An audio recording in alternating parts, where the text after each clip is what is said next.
Hello! Hope everyone's having a happy holidays. Welcome back to One Commentary, where I get to talk about whatever I want to talk about, and you can't stop me. Now previously I talked about Lionsgate's first animated Marvel movie, Ultimate Avengers. What is the difference between the regular Avengers and the Ultimate Avengers, you may be asking? Absolutely nothing. Now that video wasn't just gonna be me talking about the Ultimate Avengers and that's it. No, that was just the beginning. That's right, that was just the start of a series of videos where I'll be talking about every single Marvel animated feature. And the one right after Ultimate Avengers is Ultimate Avengers 2, also known as Ultimate Avengers 2 Rise of the Panther. A mouthful, I know. You know, it's funny, back in the day, that used to be the longest title. Now we have Doctor Strange in the Multiverse of Madness. Like, that's so long. For the time, that was a huge title. So people just call it Ultimate Avengers 2. And here's the thing, right? You know how I said that Ultimate Avengers is super similar to basically the entirety of Phase 1 of the MCU, especially the Avengers? Yeah, Ultimate Avengers 2 is kind of like Infinity War, Civil War, and Age of Ultron kind of put into one. With sprinkles of Iron Man 2 in there, it's kind of funny. It's actually not even funny, it's fucking crazy. It feels like I'm watching every single MCU movie at the same time. And I feel like some people may not know what these animated Marvel features are. And they honestly used to be pretty freaking huge back in the day. This is gonna make me feel old. I feel like some people don't know what these animated features are. Some people grew up with the MCU, but I grew up with this, you know? This was like 2005, and this was my jam. Ultimate Avengers released in February 2006, and its sequel released in August, and by November, both had sold over 1.5 million units. They were in the top 10 children's releases of the year. Marvel Animation? No laughing matter. That being said, the movie wasn't that well reviewed? It wasn't critically received that well, and to be honest, I enjoyed this movie a lot when I was little. Watching it now, it's still fun, but I get where they're coming from. Now, if you watched it when you were little, get ready for a punch of nostalgia because this is Ultimate Avengers 2. Can I just say, the music in this movie, fucking awesome.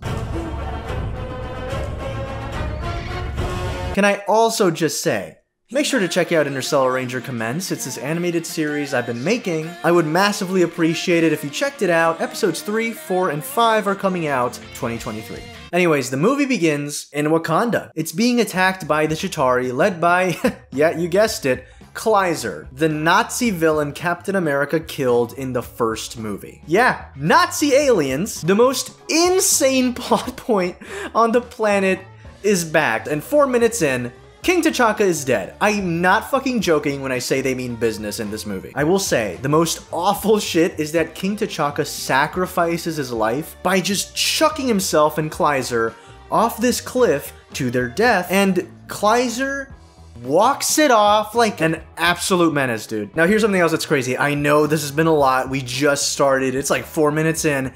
Black Panther in this universe can turn into an actual fucking panther. Furries?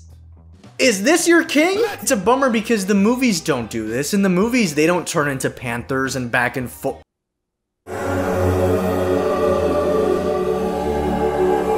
Oh wait, as T'Challa becomes the Black Panther to the dismay of the elders of Wakanda, Captain America is kicking ass back in the US of A, but he's kind of losing it. Steve is lost, trying to figure out his place in the world. This time isn't his. All he knows, really, is how to be a soldier, and he's good at that, so he keeps doing it, but he's letting himself get in such danger that he could die, he could get killed.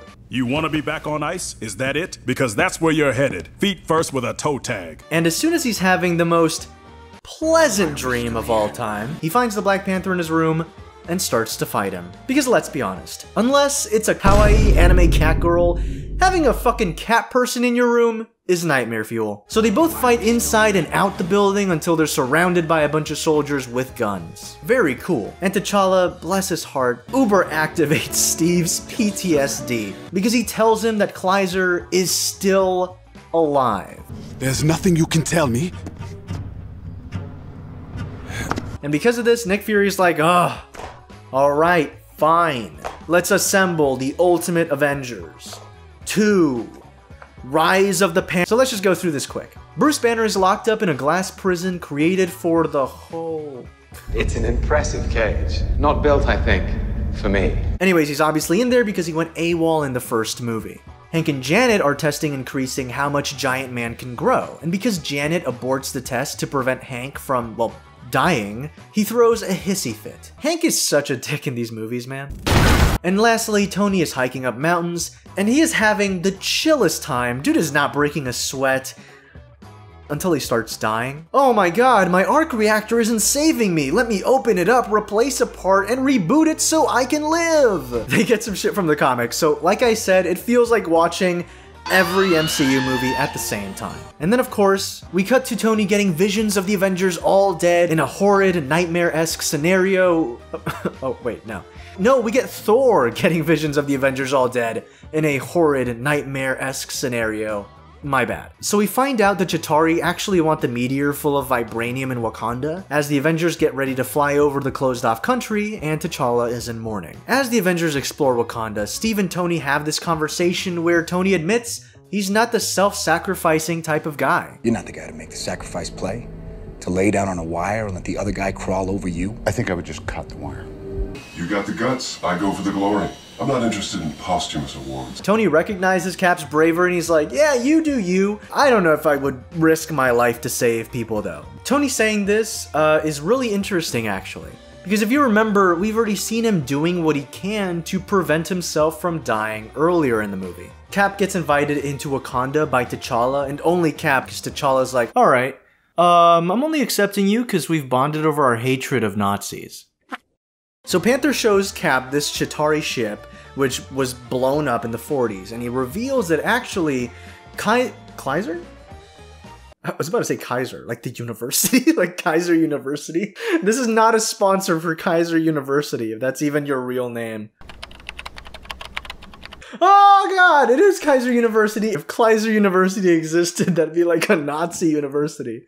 That'd be really bad. So Wakanda actually met Kaiser, and they stopped allying themselves with him when they realized that he was a fucking Nazi. As this is happening, the Avengers are fighting the Wakandans. You know how people are always like, Marvel humor is something crazy happens and then a character goes, well, that just happened. Yeah, that happens in this movie. Well, that's embarrassing. Truly ahead of its time. Speaking of ahead of its time, Thor goes to a sacred place where he interacts with water to get a vision of what's to come. Thor sees that incoming invasion and Odin is like, no, son. We hate human beings. No, father. What the fuck accent was that? Actually, Dad, I'm in my rebellious mood, and he just dips out of there. I don't know why I gave Thor that voice. Thor sees the incoming Chitauri invasion and goes to help the Avengers. Captain America sees the Chitauri in Wakanda and flies out to stop it, and man, Hank basically goes, oh, if he wants to die, he can go die. And Janet hears this and she's like, no, I ain't dating no beta anymore. I'm done massaging your ego. I'm done defending you to everyone. And I'm done supporting you. Yes, go off, sis. Their relationship is doomed. To make matters worse, the Elders finally have an excuse to tell T'Challa to fuck off. He brought in outsiders, specifically Captain America, and that's a no-go. After this, he spots the Chitauri, and he goes off to stop it. So Cap and Panther are now with the Chitauri, and they think, okay, we should take him to the SHIELD ship. There's probably way better torture devices in there. But Captain America is a dumb bitch that doesn't think in this movie, because surprise, surprise, it's fucking Kaiser. This actually caught me by surprise. I actually really like this twist. That wasn't Black Panther, that was Kaiser the whole time. Cap put literally everyone on the ship at risk, and Janet gets fucking shot. You think it's bad? This is an Avengers movie. It gets worse. The now looming Chitauri ship shoots out a freaking Death Star beam, which decimates the Avengers ship. They should be dead, but they're not. It's called Ultimate Avengers, not Ultimate Dead Planet. The Chitauri ship shoots out this energy beam, which encompasses and covers the entire planet Earth. All hope seems lost, but as we all know, that's when the Avengers work best. Iron Man calls in Rhodey, War Machine. Oh, wait, what's that? Tony Stark. Tony Stark is War Machine? Okay. Alright. So Iron Man pulls up in a War Machine suit. Bruce discovers that gamma radiation weakens vibranium, which would help stop the Chitauri. Wakanda pulls up against Chitauri AT-AT walkers. And Hank apologizes to Janet when he realizes what he is without her. I'm going to make things right, Jan. I promise. I'm be honest, despite the movie at times moving kinda slow, the more dramatic character interactions are just so juicy. I love them so much. T'Challa asks for help from the outside world to the Elders' dismay, and the final battle takes place with Black Panther and the people of Wakanda with the Avengers fighting against alien forces. First let me simp, then I'll simp. If I'm gonna simp, Janet Van Dyne? Oh! She is so fine. Oh my god, dude. When I was 7, watching this, oh my god. That was my awakening. I think this movie was me going,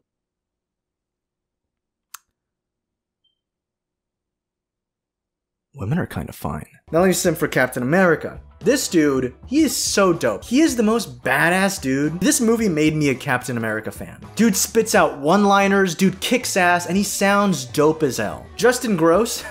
More like Justin Clean. Fuck, that's so bad. What if his name is Justin Gross? Justin Gross? More like Justin Clean. Dude is not gross at all. Justin Clean, because he's not gross at all. Not Justin Gross.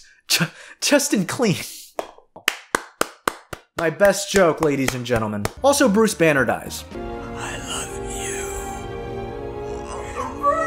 you. He dies. So here's the story so far. As Captain America and Black Panther are fighting Kaiser, Thor, Iron Man, or is it War Machine now? I don't know. And Giant Man, who has turned small, are going up to the Chitauri mothership to destroy it with gamma radiation. I saw a review about this movie that was like, it's too violent for kids, but it's not mature enough for adults. And I kind of agree. Being someone that can enjoy movies aimed at kids and movies aimed at adults and movies for general audiences, it doesn't really affect me. I can just watch whatever. But I understand where this is coming from because holy shit, this is so fucking violent. Black Panther gets shot, Steve gets stabbed, and dude, Kaiser gets torn to shreds, man.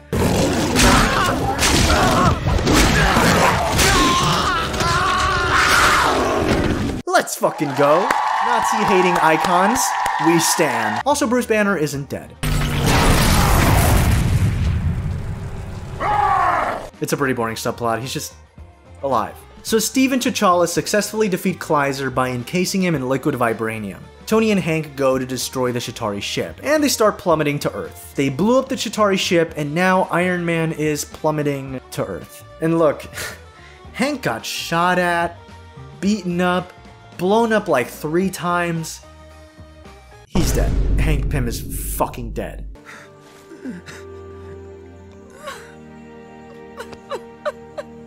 I remember seeing this scene when I was a little kid, and I was like, look how they massacred my boy. But it's a really well done moment, and, you know, his arc was honestly really solid, and that's how it comes to a close. And speaking of arcs coming to a close, Tony has to stop a piece of the Chitauri ship from plummeting to Earth, destroying the city of Wakanda. I think I can deflect it. But can you survive that? If not, I'll take that posthumous award. And so Tony flies up and he's able to prevent the debris from destroying the city, but he crashes. He falls to the ground, absolutely fucked up, damn. This shot though? I was looking through some old photos and it looks very, similar. Wicked. But yeah, Thor revives Tony and Thor is able to prevent his vision from coming true, so that's the end of his arc. And yeah, the Avengers saved the day. Nearly the whole movie has been just really closed off, while Black Widow has been trying her best to take care of Steve, and in the end they fall in love and they make out, and that's the end of their stories. As the movie comes to a close, I'll be honest, I actually really like the ending, because it's very bittersweet. Like, even Thor is sad, and it's just really great to feel the victory, but feel the loss too. It's just a really nice finale all the way around. So which is better, Ultimate Avengers 1 or Ultimate Avengers 2? I don't know. Are they peak cinema? Hell no. Are they even amazing? No. But they're solid, fun watches, and I appreciate them for introducing me to the world of Marvel Comics. I'll always love them for that. Now, what's next, you may ask? That is the Invincible Iron Man, and oh boy, that movie is interesting. Remember to subscribe and turn on post notifications to get updated when it drops. Thanks so much for watching the video. Make sure to check out Interstellar Ranger Commence. Like I said earlier, it's Brown Table's original animated series. Episodes 3, 4, and 5 will be out this year. And speaking of Interstellar Ranger comments, thanks so much Melmari VT for this drawing of Hope Griffin from the show. I really appreciate it. You're awesome. Thank you so much. Thank you so much patrons as well for supporting the channel. Your support really saves my ass, I'm not gonna lie, so thank you very much. And of course, if you want a chair to join the Brown Table, all you have to do is subscribe and turn on notifications. Once you do that, you will literally have the powers of Giant Man. You can grow. Just not up to like 60 feet, because then you die for some reason. So thanks so much for coming to the table, and I'll see you all next time.